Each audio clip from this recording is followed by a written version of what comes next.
Hello guys, எல்லாருக்கும் வணக்கம். So இன்றைக்கி பார்த்தீங்கன்னா நம்ம புது ப்ராடக்டை பார்க்க போகிறோம். ஸோ இதுதான் பார்த்தீங்கன்னா வெர்மி கம்போஸ்ட் பெட்டு, அதாவது மண்புழு உரம் தயாரிக்கிற பெட்டு. நீங்கள் மண்புழு பார்த்தீங்கன்னா கீழேயே கொட்டி கூட தயாரிச்சிக்கலாம். ஆனால் ரிஸ்க் என்னென்னு பார்த்தீங்கன்னா கீழே கொட்டினா பார்த்தீங்கன்னா இது மாதிரி கீரி, கோழி, இது மாதிரி ஏதாவது காக்கா, குருவி இதெல்லாம் பார்த்தீங்கன்னா மண்புழு கொத்தி சாப்பிட்டு போயிடும். இதே இந்த பெட்டுக்குள்ளே இருந்துச்சுன்னு வச்சுங்க, கொஞ்சம் சேஃபாக இருக்கும். மண்புழுவும் பார்த்தீங்கன்னா வெளியே போகாது, பெட்டுக்குள்ளேயே இருக்கும். ஸோ அதனால் இதை நான் வாங்கிட்டேன். ஸோ அதனால் நான் ஒரு குட்டி சின்ன சைஸில் ஒன்று வாங்கிக்கிறேன். அதுக்கப்புறம் பார்த்தீங்கன்னா பெருசாக வாங்கிக்கலாம்னு பிளானு. ஃபஸ்ட்டு இதை எப்படி யூஸ் பண்ணணும்னு சொல்லிடுறேன். ஸோ இந்த சைடில் இருக்குது பார்த்தீங்களா, ஒயிட் கலரில் இங்கே ஒன்று, அங்கே ஒன்று, இங்கேயும் ஒன்று இருக்கும். இந்த மாதிரி பார்த்தீங்கன்னா 4 சைடில் இருக்குது.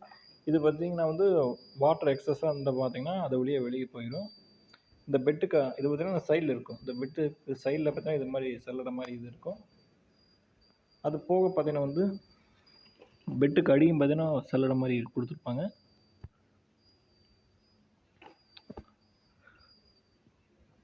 அது போக இது பார்த்தீங்கன்னா ஐஎஸ்ஓ பிராண்டு. ஸோ அதனால் கொஞ்சம் குவாலிட்டியாக இருக்கும். கலர் பார்த்தீங்கன்னா இதே கலரில் இருக்குது. இது பார்த்தீங்கன்னா அமேசானில் பார்த்தீங்கன்னா எனக்கு கிடச்ச 1100 ரூபாய்க்கு இந்த சைஸில். ஸோ இது பார்த்தீங்கன்னா நான் மண்புழு தயாரிக்கிறதுக்காக பார்த்தீங்கன்னா இதை வாங்கிக்கிறேன். எனக்கு தெரிஞ்சு பார்த்தீங்கன்னா இதுக்குள்ளே பார்த்தீங்கன்னா ஒரு 1000 கிலோ உள்ளே போட முடியும்னு நினைக்கிறேன். இதுக்குள்ளே இப்படி தான் பார்த்தீங்கன்னா பெட் இருக்கும். இங்கே ஓப்பன் பண்ணி அந்த சைடு பார்த்தீங்கன்னா அது மாதிரி நிற்க வச்சுட்டு, இந்த இடத்துல கொடுத்துக்கிறேன் பார்த்தீங்கன்னா ஒரு பவுச் மாதிரி, கீழே இங்கே ஒரு பவுச் மாதிரி இருக்கும். இதுக்குள்ள ஒரு குச்சியை விட்டு இந்த இடத்துல நீங்கள் நிலத்தில் அப்படியே அடிச்சு விட்டிங்கன்னா இந்த சைடு ஒன்று நிற்கும். அதே மாதிரி 4 சைடு கொடுத்துக்குறாங்க. சென்டர்லேயும் பார்த்தீங்கன்னா 2 இருக்குது. டோட்டலாக பார்த்தீங்கன்னா 6 இருக்குது. ஸோ 6 குச்சி நமக்கு தேவைப்படும். 6 குச்சி அடித்து நிற்க வச்சா பெட்டு பார்த்தீங்கன்னா அப்படியே நிற்கும். அதுக்குள்ளே பார்த்தீங்கன்னா நீங்கள் இது மாட்டு சாணி நல்லா காய வச்சதுக்கப்புறம் அதை எப்படி பண்ணுறது அதெல்லாம் பார்த்தீங்கன்னா உங்களுக்கு அடுத்த வீடியோவில் நான் சொல்லித்தரேன்.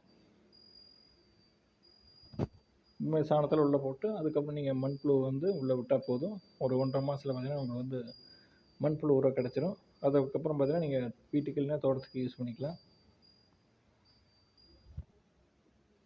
ஓகே, நெக்ஸ்ட் வீடியோவில் அதை நான் எப்படின்னு சொல்லித்தரேன். அடுத்த வீடியோவில் பார்க்கலாம். பாய்.